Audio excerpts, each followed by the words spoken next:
अध्यक्ष महोदय, इसके कारण वे बॉर्डर एरियाज में अधिक अलर्ट रह सकते हैं और जरूरत पड़ने पर बेहतर जवाबी कार्रवाई भी कर सकते हैं। आने वाले समय में भी सरकार इस उद्देश्य के प्रति पूरी तरह से कमिटेड रहेगी, यह मैं सदन को आश्वस्त करना चाहता हूं। आदरणीय अध्यक्ष महोदय, मैं इस बात पर बल देना चाहूंगा कि भारत हमारे बॉर्डर एरिया में मौजूदा मुद्दों का हल शांतिपूर्ण बातचीत और कंसल्टेशन के जरिए किए जाने के प्रति कमिटेड है। इस उद्देश्य को पाने के लिए मैं अपने चाइनीज काउंटर पार्ट से 4 सितंबर को मॉस्को में मिला और उनसे हमारी इन डेप्थ डिस्कशन भी हुई।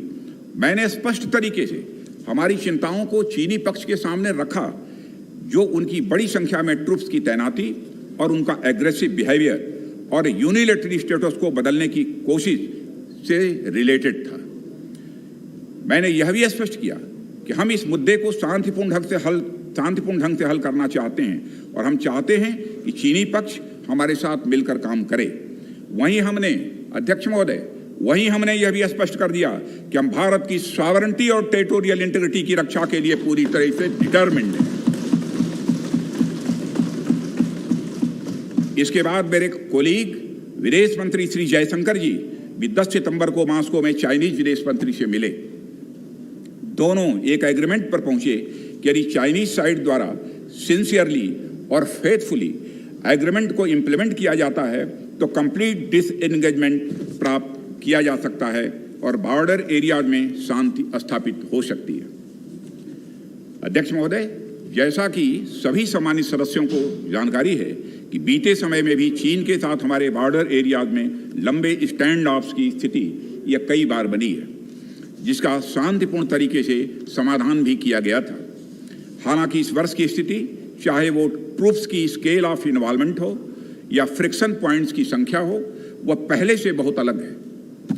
फिर भी हम मौजूदा स्थिति के शांतिपूर्ण समाधान के लिए पूरी तरह से कमिटेड हैं। इसके साथ साथ मैं सदन को आश्वस्त करना चाहता हूं कि हम सभी परिस्थितियों से निपटने के लिए भी तैयार हैं।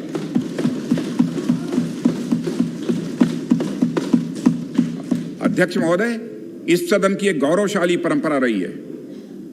दोहराना चाहता हूं अध्यक्ष महोदय कि सदन की गौरवशाली परंपरा रही है कि जब भी देश के समक्ष कोई बड़ी चुनौती आई है तो इस सदन ने भारतीय सेनाओं की दृढ़ता और संकल्प के प्रति पूरी अपनी एकता और भरोसा दिखाया।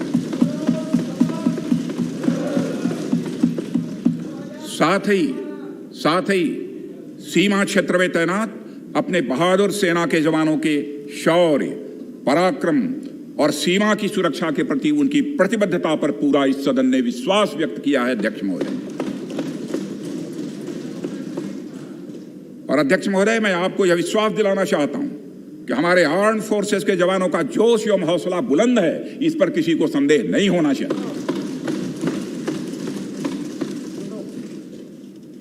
माननीय प्रधानमंत्री जी के बहादुर जवानों के बीच जाने के बाद हमारे कमांडर तथा जवानों में यह संदेश गया है कि देश के 130 करोड़ आदिवासी जवानों के साथ खड़े हैं। उनके लिए बर्फीली ऊंचाइयों के अनुरूप विशेष प्रकार के गर्म कपड़े, उनके रहने का स्पेशलाइज्ड टेंट तथा उनके सभी अस्त्र शस्त्र एवं गोला बारूद की पर्याप्त व्यवस्था की गई है। अध्यक्ष महोदय, हमारे जवानों का यह संकल्प सराहनीय है कि दुर्गम ऊंचाइयों पर जहां ऑक्सीजन की कमी है तथा तापमान 0 से नीचे है, उनके उत्साह में कोई कमी नहीं आती है और वे सियाचिन, कारगिल और आदि ऊंचाइयों पर अपना कर्तव्य इतने वर्षों से लगातार निभाते आ रहे हैं।